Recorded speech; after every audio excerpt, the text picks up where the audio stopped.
Jeg skal snakke om den kolde krig. Mit diskussionsspørgsmål er, eller mig, Anille, så mit diskussionsspørgsmål er at diskutere årsagerne til den kolde krig. Og der er jo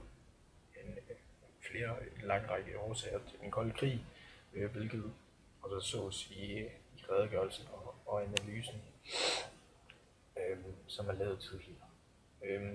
Jeg vil diskutere nogle af årsagerne. Det starter med Jalta og Potsdam-forhandlinger lige efter 2. verdenskrig, hvor stormagterne de mødtes for at diskutere, hvad der så skulle ske. De skulle diskutere verdenssituationen. Og ved de her forhandlinger, der var der uenighed om forskellige ting. Deriblandt Polens grænser, som USSR gerne vil have, at de får noget af Polen. Og det er der egentlig lidt stor uenighed, så det ender med, at USSR de sådan lidt bare gennemtrumfer, at de skal altså have større grænser, så de får mere land, som man så kan se på det her, hvor man her ser det østlige Europa i 37, og herover ser det efter 2. verdenskrig, hvor de altså har fået en lang række mere land. Derudover så var der uenighed om krigsskadeerstatninger. USSR de havde mistet en masse penge på den her 2. verdenskrig, og de vil så have, at Tyskland de skal betale en krigsskadeerstatning. Men det er USA imod, og de siger, at det skal Tyskland ikke betale. Det der gjorde, at USA de var imod det her, det var, at de tænkte, at hvis Tyskland kom i så stor gæld, som de nu engang ville, hvis de skulle betale den her krigsskadeerstatning, så ville de blive sure, og så kunne de måske finde på at gøre noget lignende igen, så der kom krig igen. USSR de tænker det modsatte. De tænker, at hvis Tyskland ingen penge har, så kan de ikke lave krig.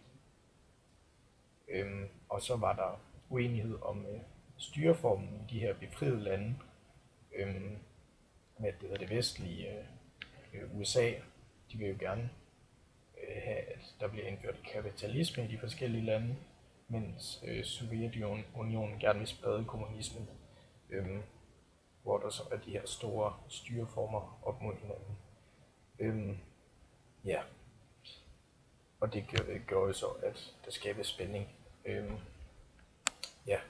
Senere, efter de her forhandlinger, så holder Stalin en tale, hvor han fastlægger, at kommunismen og kapitalismen er uforenelige. Og det er egentlig sådan et ret stort, det har en ret stor indflydelse på den her optrapning til den kolde krig, for når en statsleder, en leder af et land, han går ud og siger, at mit lands styreform, den kan simpelthen ikke fungere med den største stormagtsstyreform i verden, så lægger man lidt op til, at det her, det kan godt gå hen og gå galt. Og så går Churchill endnu senere efter Stalin han har holdt sin tale, så holder han sin jerntæppetale, hvor han snakker om, at der findes den her opdeling af Europa i øst og vest.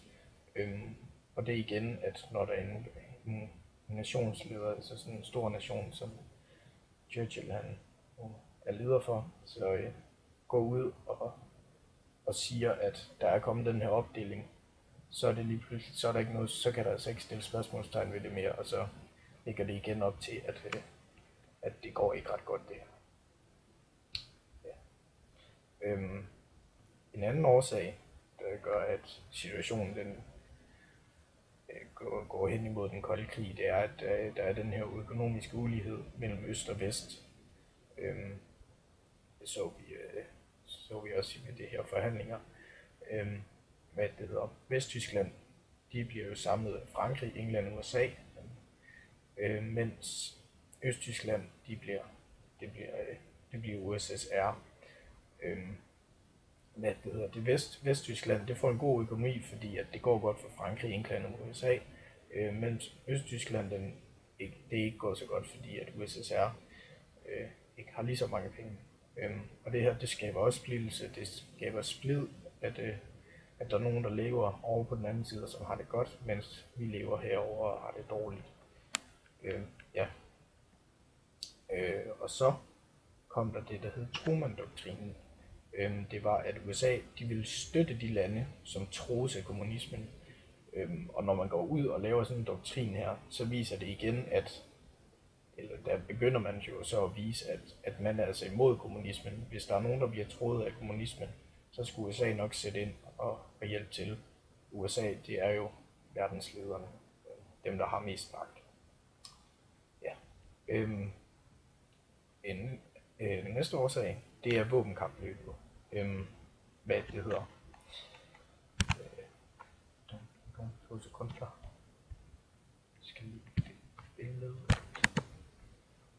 Ja. Jeg har 2 billeder til jer.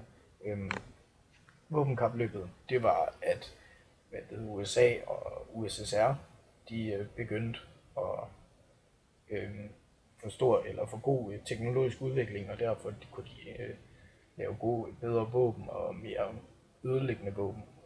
Og det gik så hen til, at man begyndte at kunne lave atombomber.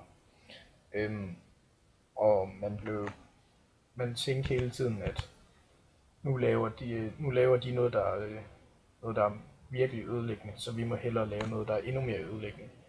Og det kan man se på den graf her, hvor USA de ses her, og USSR ses her. At hele tiden så sker der en udvikling her konstant, og de følger lidt hinanden i starten, men til sidst så kører USA helt fra, fordi at USA, det er jo dem, der har pengene, og USSR kan ikke følge med. Ja, men det er jo et kapløb her, hvor man tænker, at nu er de ved at udvikle noget, der kan ødelægge os, så vi må hellere udvikle noget, der